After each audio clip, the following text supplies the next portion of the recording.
Dynamite Download. Dynamite Download, your home for all positive coverage on all elite wrestling. Special event, as you can see, SPD, Cleveland-born badass. To see the height and to see the commitment and to see the drive. We'll see, yours truly, without a signature shade, SPD once again. January recruitment work for them. You know, I come along in the ring. You know, actually, I did do that. I was thinking Dynamite, we are here, all three in the flesh. Have to do an interview with those guys. You know why? Because they spread positivity about AEW. Welcome to Dynamite Download. Yeah, I love our new intro because it is true, man. Awesome. As QT Marshall said, all out weekend, we do our best to spread positivity to the AEW community. Cheers to that. It is another episode of Dynamite Download. We got yes, sir. Bonds over there and your boy SPD wearing the tank top for beach break. The shades are always early on, even though you wear them at the beach. Crayfish is on paternity leave this week, welcoming a new baby boy to the world. So we got a cheers to Crayfish. So he'll be back shortly, but The we're invisible giving them the class week to off. Crayfish. He's gonna be drinking. You know, Crayfish's got a baby bottle in hand, and I got a mug full of whiskey in my hand. So You might be having a little more fun with the whiskey than the baby bottle, but this is the screwball whiskey, peanut butter whiskey. So it's a nice sipper for sure. that's awesome. Episode 70, man, we came a long way. So last beach break, I remember I was up in the Northeast and I did that promo video where I jumped in the water. I was out in the snow. It was a lot of fun, and we saw another lights out match then, and then we saw one tonight to main event this. Sir. And we saw a surprise debut. So a lot happened in this card. So, you know, looking at this match card, I mean, AEW's been doing such a great job for incorporating multiple levels and layers of storylines.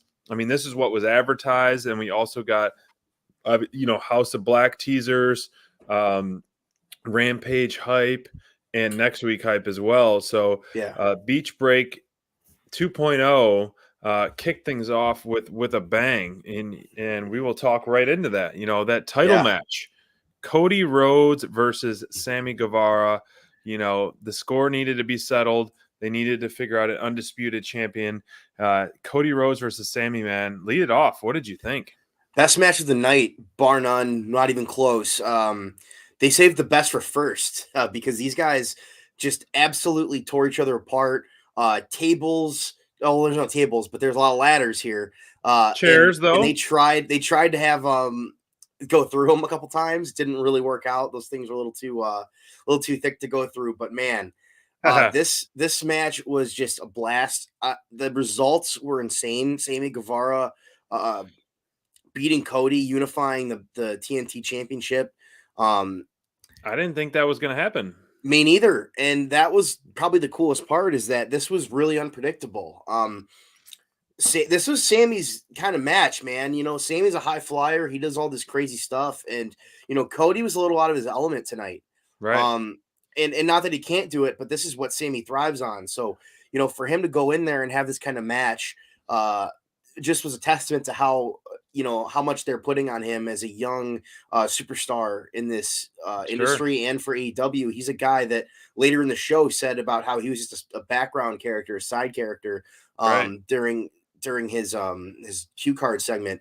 But, you know, now he's one of the guys. He's one of the top talents in AEW. And tonight, you know, when we didn't expect it to happen, I think all of us expected Cody to come out with the TNT title, but, you know, Sammy goes out tonight and shows everybody what he's got, man. It was great. It was great. And, you know, I like the first match spot because it gets so much uninterrupted TV time. And, you know, I have to admit, you know, the ladder match style is one of my favorite unique matches of my preference to watch. You know, I think a ladder match is a lot of fun. So, like, you know, parlay or, you know, special, any special match, I think a ladder match is to me his favorite, because you have so many different elements, so many high spots. And tonight we saw, man, off the ladder, we saw that amazing delayed suplex by Cody Rhodes, which was absolutely incredible. How about that cutter, man? We saw the Cody cutter or the crossroads, excuse me. And then we Yeah. saw the Sammy cutter from jumping from ladder to ladder. So those are my high spots in terms of tandem high spots. And then obviously that huge shooting star the high spot from Sammy. I don't even know what move you would call that. Senton. Yes, the diving senton. So it was an incredible way to kick things off.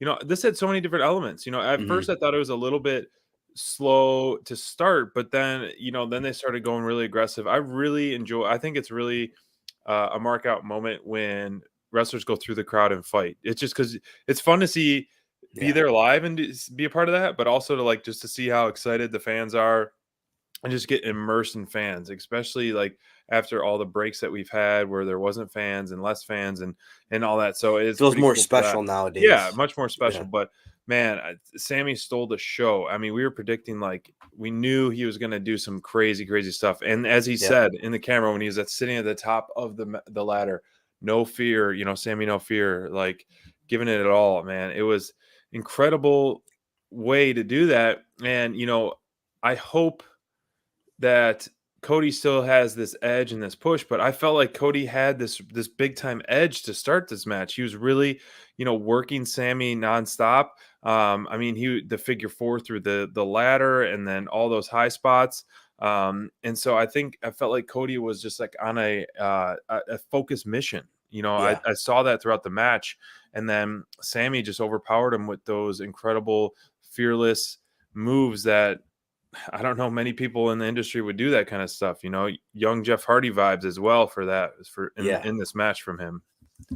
Yeah, man, you said it. This was just, you got a little bit of everything in this match, and not only a little bit of everything, but you got like an awesome result. You know, a shocking result, something that not just the match itself was fun, but the ending was great, and these guys left it all in the ring and on the floor and everything in the crowd, and just it was top notch altogether, man. Like, this was, if you could build a perfect match for this TNT title, this is it.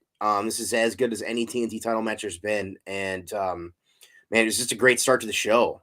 Look at that. Look at that. Yeah. That's your champ right there, everybody, man. That's awesome. Do you think he's going to be carrying around two belts, or they obviously unify him after tonight? You know, I'm not all for the two belts. I mean, the belt collector thing was pretty cool, but like two identical belts, like you got to unify it. Maybe change it up. Like they have, you know, been known to melt them down into one big belt. Right. Even bigger than that. The TNT belt is actually very, very beautiful. That's one of my favorite belts. I know they've changed it for Miro and Brody Lee and Sammy. So maybe now that he's the undisputed one, they change it again, which I think would be a pretty cool thing to do. But, you know, this match set the bar for the night. And, you know, it was a very, very tough match to follow. And the segment following it was great. But that being said, our top performer, we're right away going, I didn't tell you mine, you tell me yours, but Sammy Guevara, you know, in the chat, who was your top performer of the night? Let us know, guys. Let us know in the chat. We want to hear about that. I feel we're going to see a lot of Sammys tonight. Yeah, Sammy Guevara was definitely for us, man. I mean, as we talked about, we can continue to echo it. This guy just gave it all.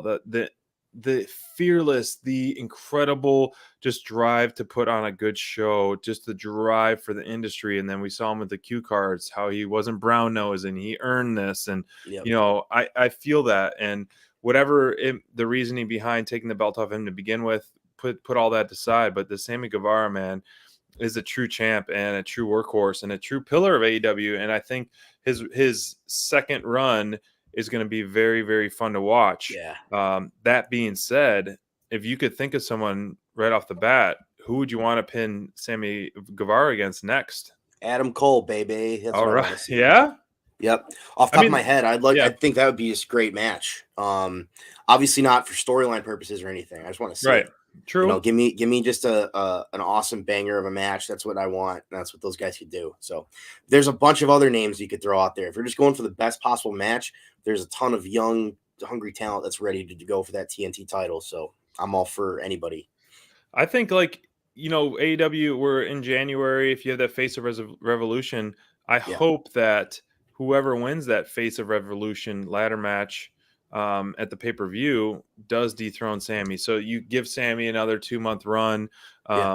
It seems like the TNT title is kind of a more typical, shorter run, but I'm all for rewarding stipulation matches, Mm-hmm. you know, whether it be like a Royal Rumble, a Money in the Bank, anything like that. Like we've seen so often, you know, the stipulation matches be like awesome matches, and then all of a sudden nothing pans out of it. So I feel like a stipulation win for the Face of Revolution, if that is for your chance at the TNT Championship, then that person should win and continue that momentum. It would just, to me, be that much more meaningful. I think that makes a lot of sense personally. I think that when you have a named event, there should be some sort of payoff that makes it worth it. You know, I think that's makes a lot of sense. That'd be great. You know, whoever gets that gets the next shot. For sure. But speaking of shots and not missing their shots, the War Dog, this is war in his hometown of Cleveland, Ohio, baby. Had a handicap match that, as we like to say, is not getting paid by the hour. I timed it. I've been timing his matches over the past couple of months, and this one, a minute 20, just making waste of these two guys. And these were no pushovers. I mean, these guys were like in great shape, but the Powerbound Symphony is no match for most people. And Powerbound Symphony times 2, let alone that, man. As JR said it, man, I couldn't echo it any better. Wardlow is a franchise builder, period. Yeah, dude. And I mean, you heard it tonight. You heard the pop. It's ready. It's there. It's just about a win. You know, we can't even talk about this match because it was just Wardlow beating up two guys for a minute and a half. You know what I mean? Not even a minute and a half. It was just absolute domination. That's all you could say about Wardlow, man. Lately, the warpath he's been on, you know, going through CM Punk like he did, was special. Very but impressive. Now it's just like we're waiting on it, man. We're waiting on him to turn on MJF. We felt like it was coming tonight. You know, hometown, you're getting a guaranteed pop for it tonight, but it's right there, man. It's so close, and later on in the show, you that know, was cool. When we'll talk about this in a little bit, but you know, there was a moment where it looked like he could be doing it again, turning again.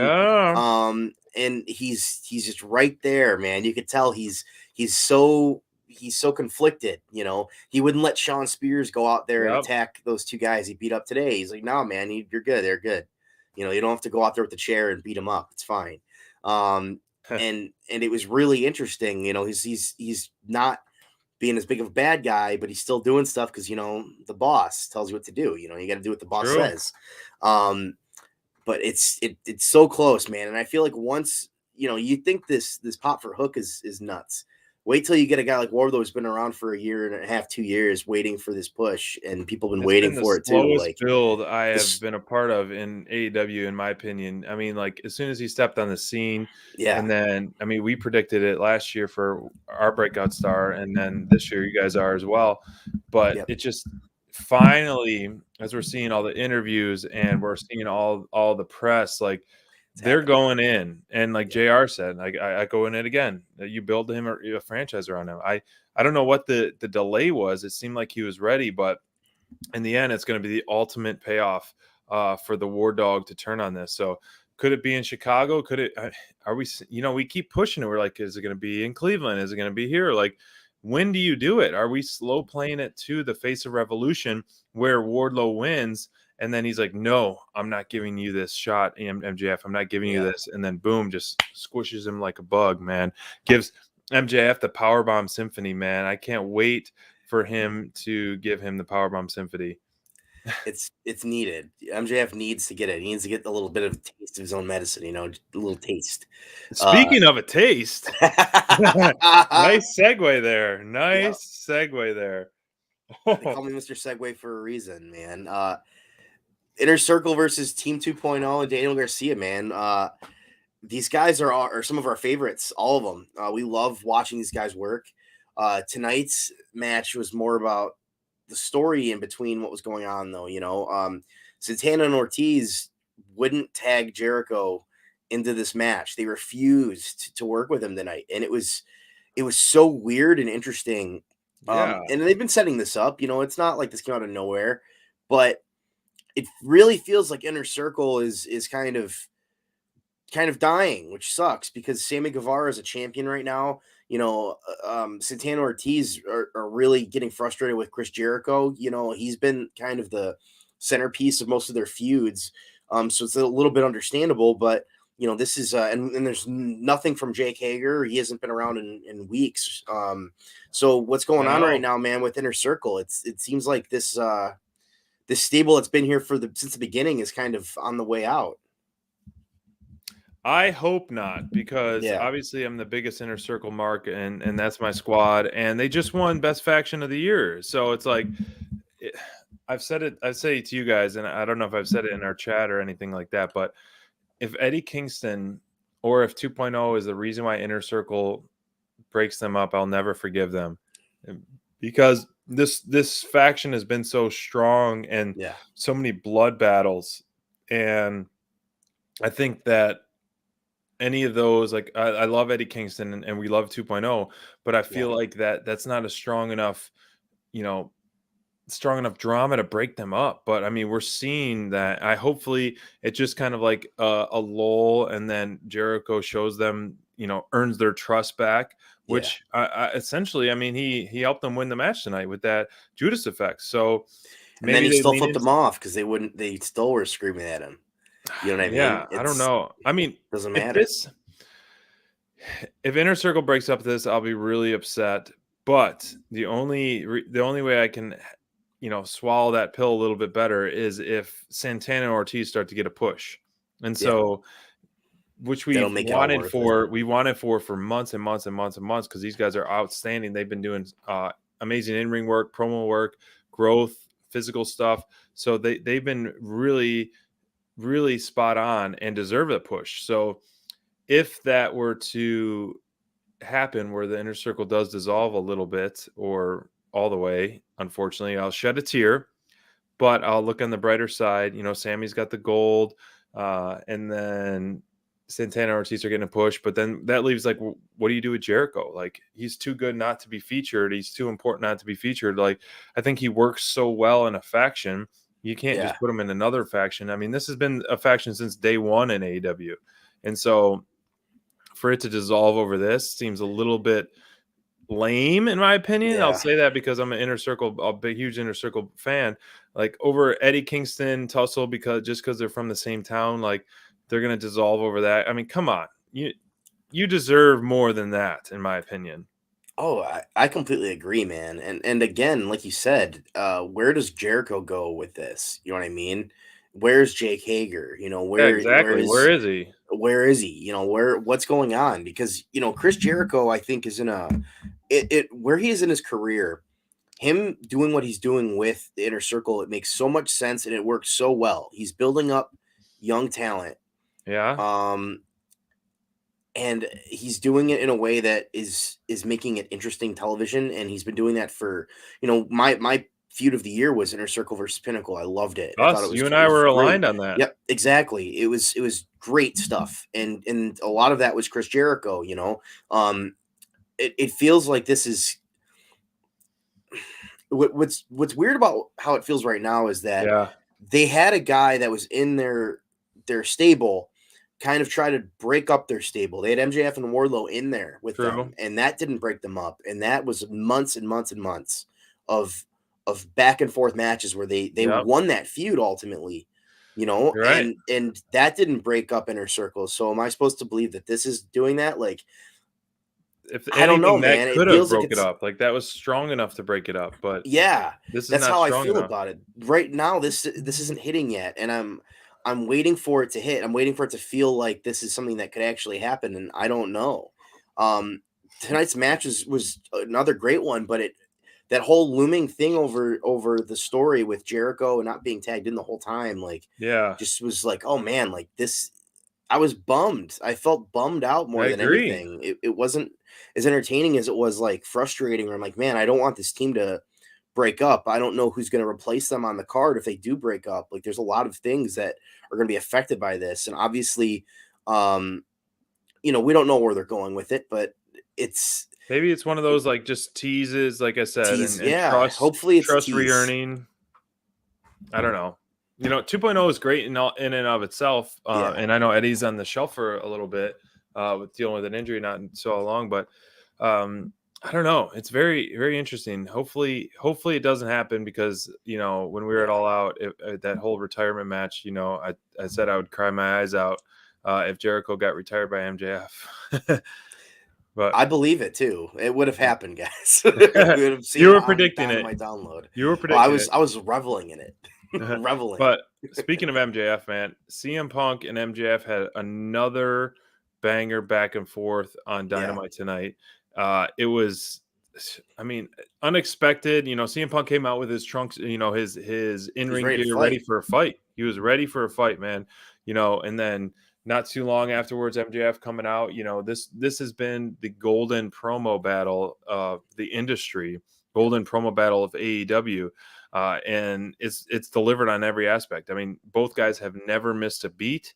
Both guys continue to give us fresh insults, fresh, incredible just rants. Like, I mean, MJF's promo was insanely smooth. It was always like MJF was so smooth tonight. He was full of all these facts and these dates, never misses a beat. The guy just hit a home run in the bottom of the ninth, bases loaded, grand slam. Because I mean, just everything he did on the mic, and then everything he did in the ring afterwards. You know, paying homage to, you know, CM Punk crossing his legs, like that is the ultimate insult. So, you know, we talk about Inner Circle, and then we're looking at the Pinnacle. Like, you know, they've been kind of spread out, doing their own thing a little bit, but still they're coming together. They're still the Pinnacle. Like, and Inner Circle, after all that, hasn't had much, you know, unity. You know, kind of spread out even more. They've all been doing their own thing. Yeah, but what did 100%. You think of this back and forth, man? Geez. I mean, it's what we've come to expect from these guys, right? Yeah. Like every time they have these mic battles, it's always something new. It's always something great. You know, like you said, man, MJF does his homework. You know, he has dates right. He remembers everything, and while he's got stuff that's obviously, you know, where maybe he doesn't practice it, but he knows what's going on. He doesn't flub it, man. Everything he does is just perfect, on point. Yep. There's nothing you could say about the guy that's not like, okay, he's just that good at what he does. Where You're right. You know, nobody right now is as smooth as him. Even the best in the world don't cut promos as perfectly as him in a way that makes the crowd just hate him, where he just ignores the crowd at times, or when it works well, you know, his body language changes and he can tell, like, oh, he's getting a little frustrated, or he acts frustrated, then he gets right back on him, you know. His spray tan turns from orange to red. Even when he even when he's like in a town like Cleveland, right, where he didn't even give this wasn't his best work in terms of insults. He could have done way worse. I mean, our river's caught on fire in Cleveland. I mean, you're in Cleveland right now. I'm in Cleveland right now. It's like -3 degrees, and it's terrible. And our you know, everything caught on fire out here because of how much pollution's out everywhere. It's terrible. Like, Cleveland's a terrible place. He could have done so much worse. I'm actually, as somebody who lives here, he could have just made it infinitely worse for us, but he didn't. You're calling him out. You're saying that's all you got, MJF? Yeah, that's all he's got. Cleveland right? deserves to be insulted even more. they both kind of dropped the ball tonight, but I'll give them this. Like, in that arena, MJF, everything he said, they were flipping out and they hated him, and that's why, even if it's not his best material, the way he delivers everything is so good and so on point that it doesn't even matter if it's a slightly off night for him. You know, I don't know. Maybe, but Britt didn't really have them either, Mind Runner, so I don't know. Hers were just a bunch of cheap sports heat. So, I mean, we'll talk about that in a little bit. I loved how CM Punk was like, yeah, I Googled and your scarves are a dime a dozen, and sure enough, on cue, MJF comes out with another scarf. So it just proves, like, it's not a real Burberry should have come out with like 3 an of them Amazon dime a dozen. So yeah, right. You know, the Cleveland fans were letting them hear it, telling them to you know, shut the F up, you know. So props to them, giving them that as well, you know. But this was just as good as the promo battle was. The segment in the ring and the beatdown in the ring was just as good too. Like, insane. Yeah. And you know, I've mentioned it before, and I said it. I was like, "What's more fun to watch? Like, MJF promos or the look on War Dog's face, man. It's just, you knew he didn't want to powerbomb CM Punk, but he was getting told to do what his boss was telling him to do. And that powerbomb, he didn't want to do it. Yeah, I know. It's just, man, they're hanging on to the last little string for us, just teasing us so much. I mean, the crowd, even though it was his hometown, I mean, it's not uncommon. It's very common that he's getting that pop from week in and week out, city to city, and so it doesn't matter where he is. Yeah. Right now, it doesn't matter where he is. Oh, yeah, for sure. Like he's getting pops no matter what, and it's obvious that the big star coming out of this, like there's already stars built in this feud. Like the only guy that's not an established big time performer yet is Wardlow. He's the guy that's on the cusp of it, and he's right there, man. So like they're doing that little bit with him there at the tease, and you know, they teased maybe the turn's happening now. He's gonna not powerbomb Punk, but then he does. So it's, you know, we're still waiting on it, man. But it's right there. How do you think this match is gonna go next week? What do you guys think in the chat? Who's gonna win, CM Punk or MJF? Does MJF give CM Punk his first loss in AEW? If so, obviously we don't think it would be a clean loss. That Diamond Ring or some of the Pinnacle, you know, stooges will have something to do that. But what do you think is going to happen? Do you think CM Punk takes the win or what? I think Punk's going to take the win, and I think it's going to be I don't think it's going to be clean. You know, I don't think Punk's going to cheat or anything, but I think that something's going to happen in the match, you know, where maybe MJF, like, you know, Wardlow's on the ringside and he's like slapping him on the chest, something, hey, go hit him. He knocks the ref out or something and tries to get Wardlow to interfere, and Wardlow won't do it. And, you know, maybe Wardlow, that's finally where he hits him. Wardlow hits him or powerbombs him, and then Punk pins MJF, you know, and I don't know, man, because then MJF would start out 0-2 in 2022, which would be a pretty big deal. You know, he didn't handle that. Man, I don't know. It's tough because there's so many different ways it could go. I don't see Punk losing. Right. Even though, you know, he did lose to Wardlow. He really did. So true. You know, I agree. Ultimately the win-loss thing doesn't matter right now because that was a loss. But I think that MJF is going to be in for a rude awakening in Chicago. And I think that he probably would have been better off fighting Punk tonight. Because he probably just made Wardlow a little more angry, forcing him to do that again. So I don't know. If you push what do you think early? Yeah, if you push an early, I'm kind of just thinking this through as like I'm seeing some of the chat and stuff. So it's really good stuff. I would feel like an interesting booking would be MJF asked Wardlow to interfere, and Wardlow is so torn and not wanting to listen to him. And CM Punk capitalizes on his distraction and him being out of that, picks him up for the GTS, puts him to sleep, and wins. And then MJF after the match is like pushing Wardlow and like, why do you do this? And then that's where we get it. So it's something like that. It is an ultimate win-win. This has to be the main event, period. I mean, next week's card is if it's the main event, you know what's going to happen, bro. I mean, regardless of anything, like CM Punk MJF is the main event. It could be main event at any pay-per-view, period.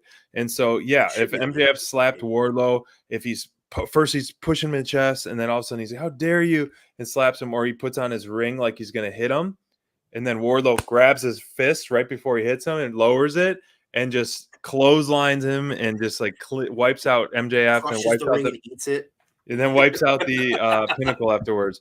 Man, that would be. Whoo! He did show that he could beat up more than one person at the same time tonight, so that would work. True, that's right. He's just prepping for beating up FTR just like that. Oh no! Even though FTR, we love FTR. They don't deserve that. No, they don't deserve that. They're great. No, guys. But it would be fun to see him just dismantle the Pinnacle and then be on his way. But as we keep moving on throughout the show, Beach Break, we saw Red Velvet and Layla Hirsch, a legit Layla Hirsch in a match. You know, I've really enjoyed this character turn of legit Layla, man. The heel side of her has been a lot of fun to watch. I think not only with her in-ring stuff that we're seeing, but just seeing her personality. You know, we've never before this, I don't remember ever hearing her speak. And so we're seeing more of mic work, more promos, more character arc of legit Layla, and so I think that I'm enjoying it, and I think we've always been fans of her in the ring. Small and mighty and small and powerful, and in the chances we've seen her in the ring, like she's done more. She's grown so much in the ring. She was going off the top ropes, doing those flips off the top rope. I enjoyed this. So I was more all eyes on legit Layla for this match. She was working the shoulder and working the spots like a true heel would. And I'm happy she won, against the number one ranked woman, Red Velvet, which is quite a surprise in the women's division. But legit Layla with a nice victory. So Statlander coming out, Statlander and legit Layla. I mean, obviously that's like David versus Goliath in the size battle. But it would be fun to see Statlander manhandle her, and then legit Layla, really working the ground and pound and the holds and all that. So, how did you think Layla showed out tonight with that victory? I mean, I'm a big fan of Layla Hirsch. We've been talking about Layla since she debuted, and like I even said before when she was a babyface, man, I think that she could make a good heel. Because of her in-ring style or in-ring ability, what she does. She's very technical, very good technician, and some stuff she does, like it's like special because of her size. Her size makes it interesting. The fact that she's only 4'11", she's got a good center of gravity. She can do stuff that like other people can't do. And she's strong for her size. So like a match like this, she can show off her strength against Red Velvet, who's also very short, but not as big as her. So she can do some stuff that, against somebody like Red Velvet that, she can't do against everybody else. She can't do that against a Chris Statlander. You know what I mean? So I think that this match is able to show off some of that stuff, some of the power she can have tonight. And Red took it like a champ as well. I think that they both showed out. And they did well for a tough spot to be in after a big promo like that as well. So, they were in between a couple of tough segments, and the crowd started getting into the match later on. I felt like the longer it went on too. So, that was definitely big because following up CM Punk MJF promo is always tough for anybody, man. So it's like, this one was a good one. I think Layla's got a future as a heel. I think she's young and really good wrestler. So big fan of hers. Can't wait to see where she's going with the story arc, man, with Statlander. I think it's gonna be fun. Yeah, I'm all for her turning heel, but at the same time, like we talked about, I believe last week, there's not a lot of baby faces to challenge with two heel champions. So, I mean, we mentioned Julia Hart, and then we saw Julia Hart. Let's put it out in the universe. Who's going to challenge Jade next for that? So, let's see. Nyla. For Jade? Well, Nyla wants to get in Ruby again. Well, she wants Ruby and then she wants Jade. Right? Who do you guys think in the chat will challenge DMD and or Jade next? I mean, in a let us division know. that is very thin, very heelish, true baby faces. I true mean, Thunder is Thunder is pretty close to. I mean, Rio. I mean, you could put Rio again, versus Jade, or not again, but you could put Rio against Jade. Like you said, there you go, Lori. Hayter has not been on TV in a few weeks or a month or so. So we will see on that one. But speaking of the next champ, I mean, the DMD came out with another. As she said, she hasn't been on the mic in a while. So DMD came out with a promo. It showed, man. She was rusty. she always hits hard. The DMD is always delivers on the mic, and she had a lot to say. And as they were saying on the commentator team, the most decorated women's wrestler in the world, as Tony Schiavone said. I mean, they had all her awards, the cover things, and she's right, as we talked about before, main evented the first Rampage, the first ever women's main event. I liked how she said that the division was a wasteland and she made it a Brittopia. That was a good line. It was a very good line, and she's not wrong.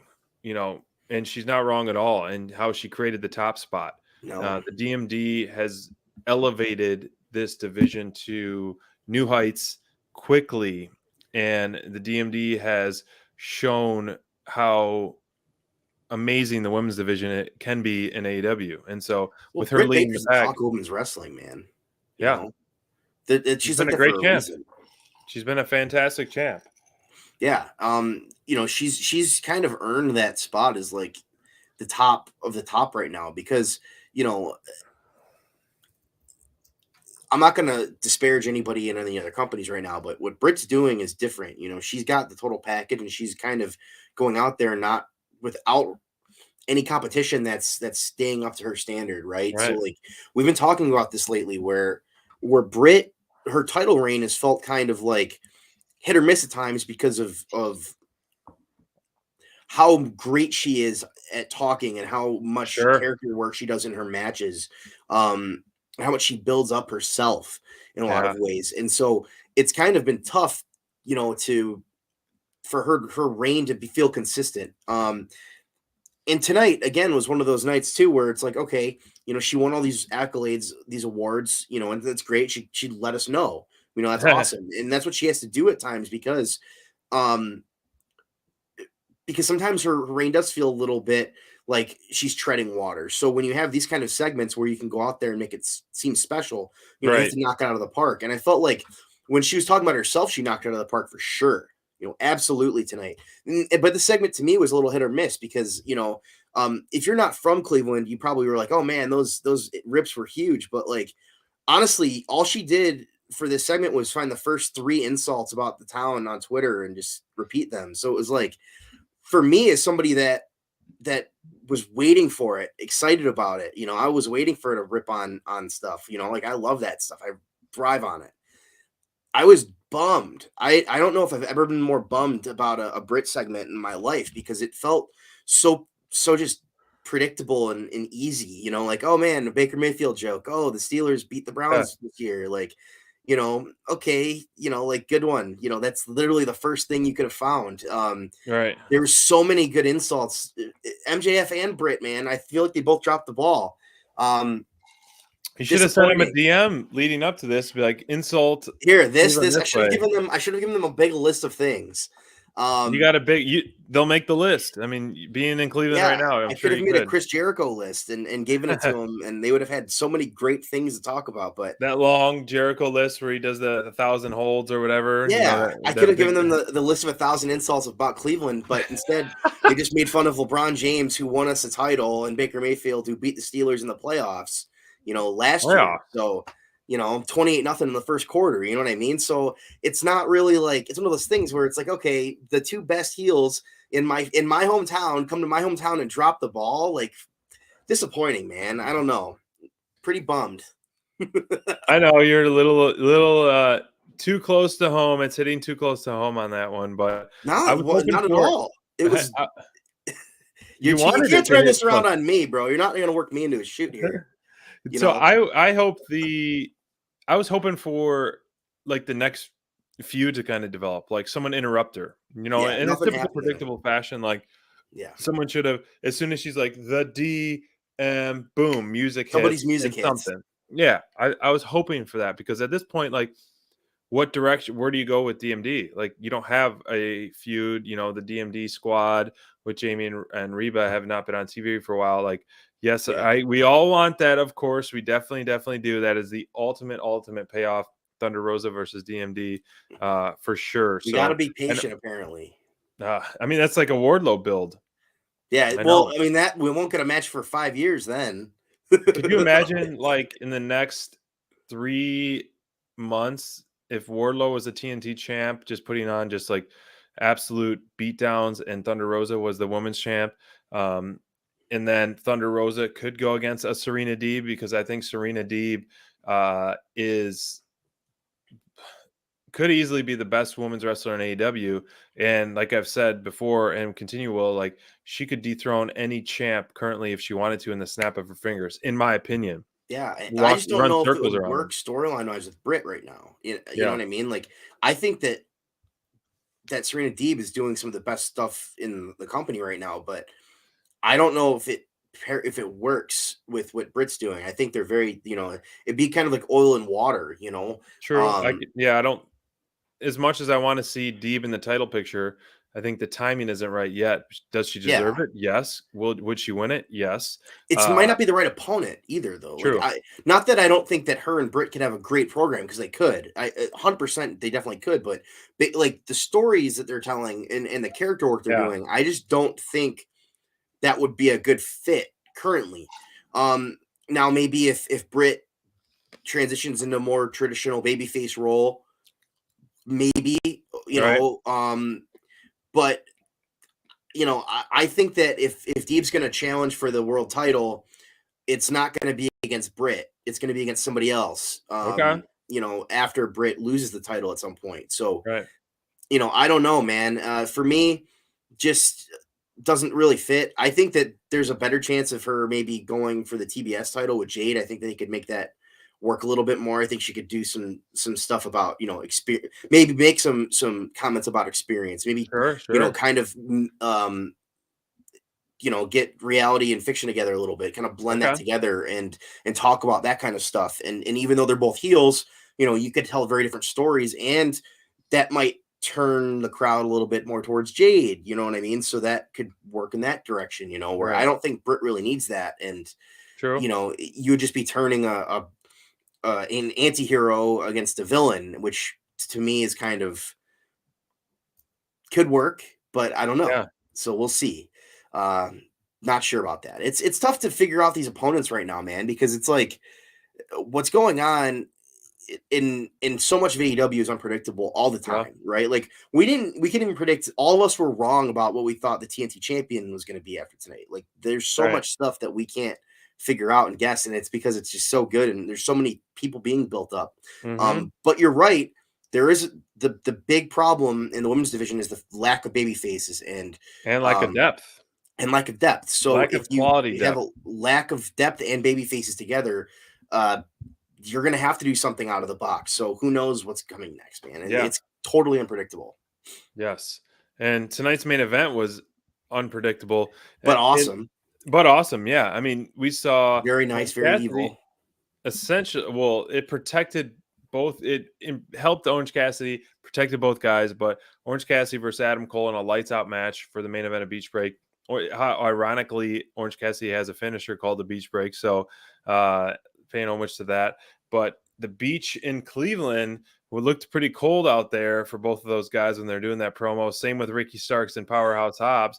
But Orange Cassidy, Adam Cole had an absolute physical battle. And man, they both took a lot of punishment. Both of these guys gave it all. And it was fun to watch. It was fun to watch the storytelling for Orange Cassidy, in my opinion. I think he really stood out to me.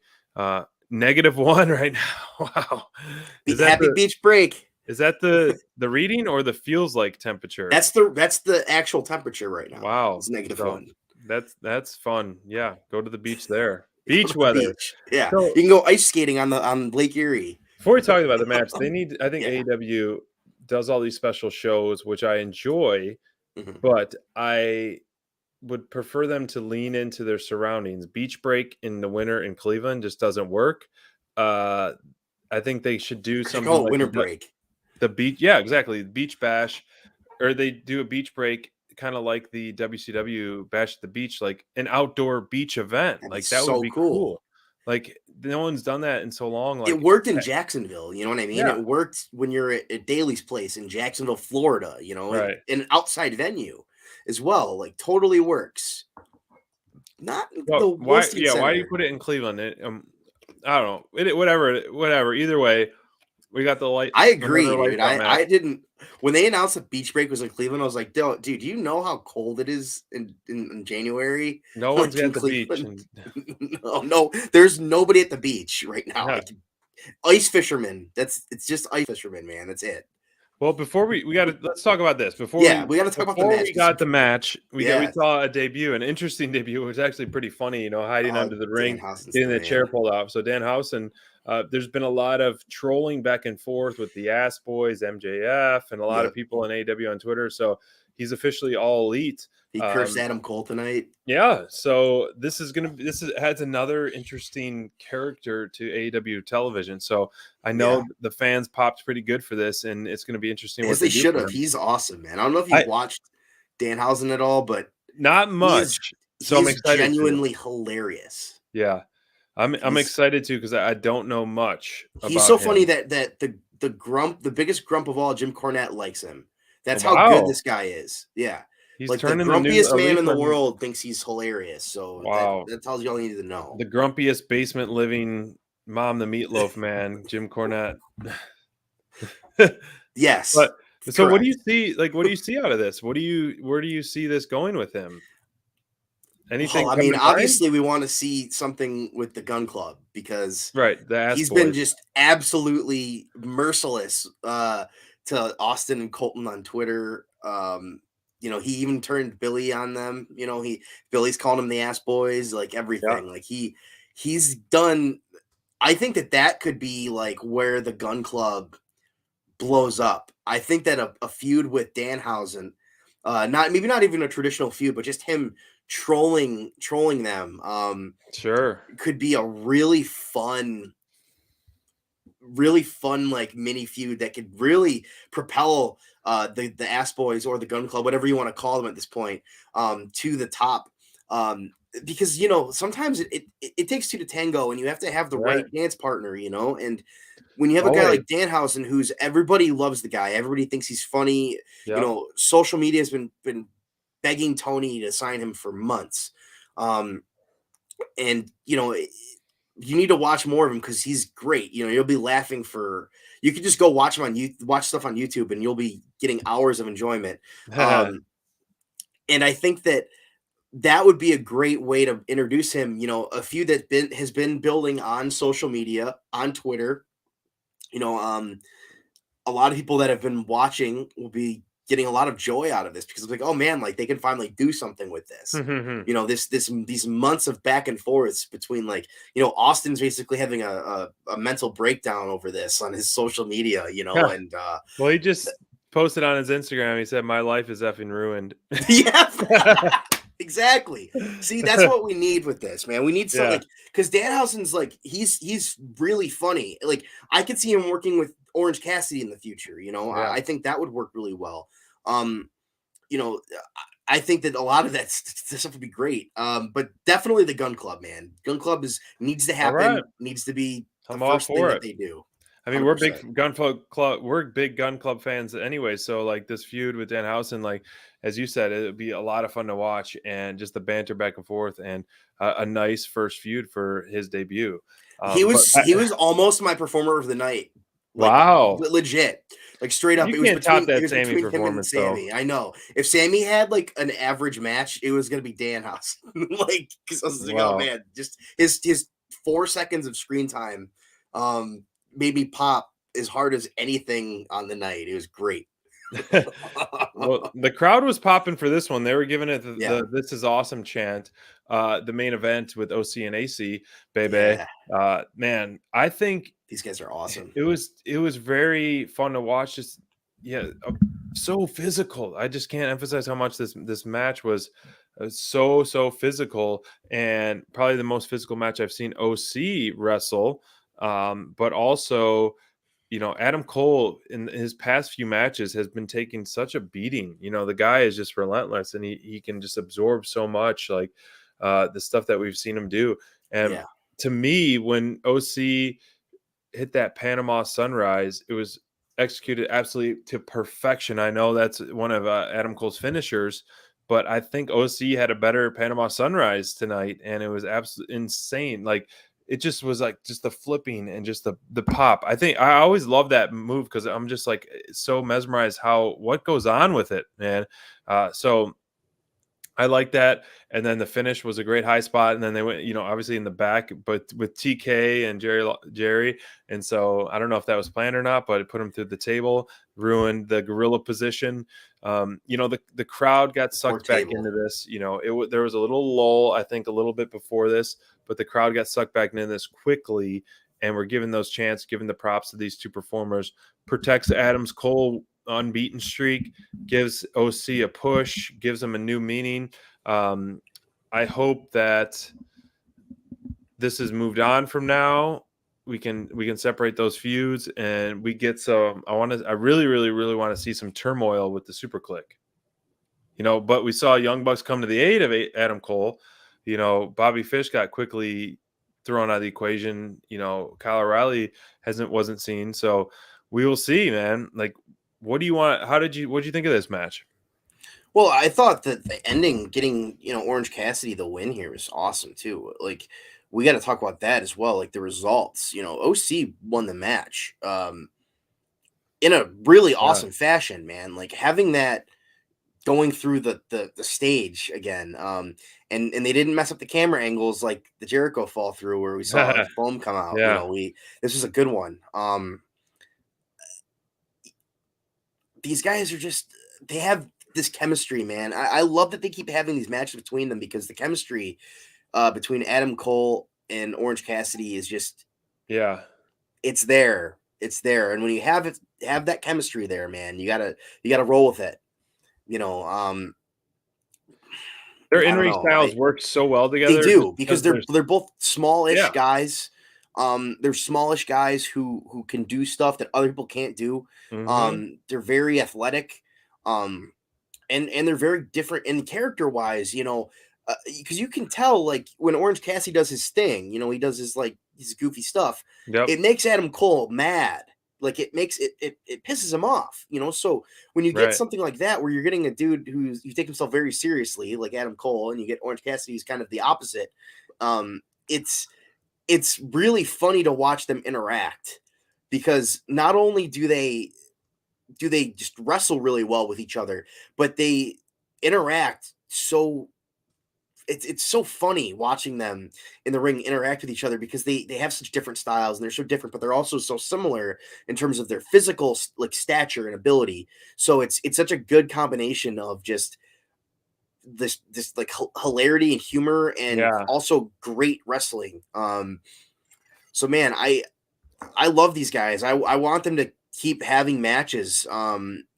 Unfortunately, obviously they're not gonna just keep feuding forever, but I mean, man, I hope that when they're done feuding, we get a match every once in a while, like callback match like this, where you get some good stuff because some of the better programming for Orange Cassidy that we've seen. I think it's as good as anything in AEW I've seen with Orange Cassidy is this stuff with Adam Cole. And I think, like we talk about business, like your dance partner is the most important thing sometimes. And right now, I think this is a great way to introduce Adam Cole to a different audience as well. Like he's getting these great matches with somebody that's established in AEW. And obviously, people know Adam Cole. He's been, around for a long time. He's a veteran who's also a superstar in, multiple other companies. So people know who he is, but, people that haven't gotten to watch him or seen his style or maybe just know him through talk on social media or something, or have seen a match or two, like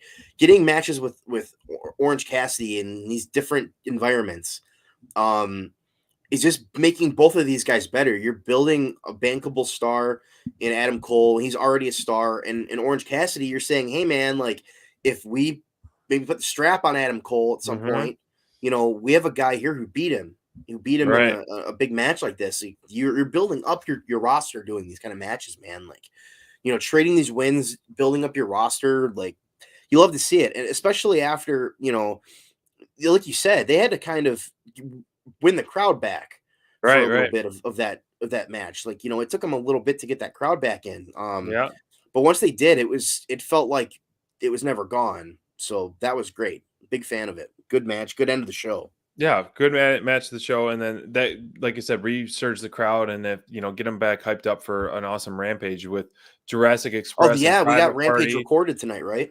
Hart versus Jade, Mox versus Bowens, FTR versus Lee Johnson, and Brock.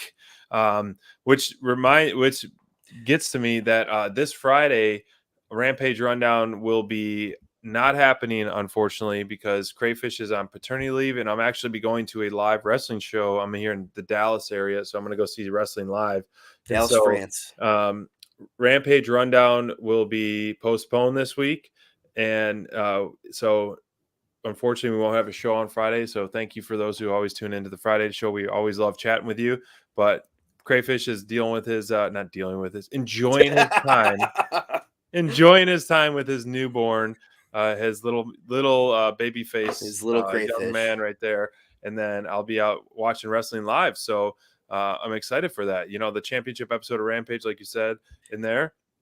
It should be a jam-packed card, 4 matches again. So 4-match Rampage is always very, very But exciting. you know, when there's a 4-match Rampage, one of the matches is always a squash. So yeah, we'll see. I mean, I could see Jade squashing Hart, even though they've pushed Hart to kind of be like a Maybe they give them like 5 mid-level minutes baby face, but we'll see what happens there. But the next 2 weeks, man, the next 2 weeks main events are going to be just fire. I mean, you have to have CM Punk versus MJF be the main event, in my opinion, regardless of what's on the card. Even though we're getting the return of Pac and Penta versus the House of Black, that can main event any pay-per-view, period. Just talent, ring talent alone, it's tough to beat that period. But storyline CM Punk and MJF is near the top of AEW. It's okay to have multiple main events. Double main event. Yeah. And the following week, we have a Texas death match between Hangman Adam Page and Lance Archer. So I like how AEW is unpredictable. Is that a title? That's a title match, right? Yeah. Unpredictable in the sense of you're not always having the Kenny Omegas, or I'll use this exact. You're not always having the Roman Reigns main event every single week. You know, it's but Roman Reigns gets to open the show and main event every week. True, you don't have that. So it's you huge look difference. about. I'm trying to remember what was the main event last week of Dynamite. I don't remember, man. They all bleed together. I know there's so much content in AEW television. So last week's main event is different from this week's main event. I think last week I was sick and I did Friday and I slept through the main event of Dynamite, unfortunately. So I like how AEW doesn't play favorites and doesn't. I mean, the champs deserve to be on top and great spots, but at the same time, the roster's so big and they spread it out. But a lot of fun. Oh yeah, Sting and Darby. There you go. That was it. That was a great match. I didn't sleep through that one. Yeah, I watched that one. Absolutely incredible tag match. A really great story that Darby was telling. What a fun place to be. What a fun show to be there. But you guys, we're gonna wrap things up for Dynamite Download episode 70, Beach Break. We got Beach Break and -1 degrees, baby. That's right. -1 degrees in Cleveland, Ohio. Once again, no Rampage rundown this week, but we'll be chatting with you guys all week on social, so you guys know where to find us. Thank you for joining us, and hopefully you have a great rest of your week and enjoy what's coming up for AEW television. Some great stuff. So good stuff. Love you guys. Thank you for joining us, and we appreciate all the support. Thanks for being here tonight, guys. Can't wait to go to the beach tomorrow, bro. I'm gonna put on my my water wings and go swimming in Lake Erie. All right, send us a picture. I will. The cold dip.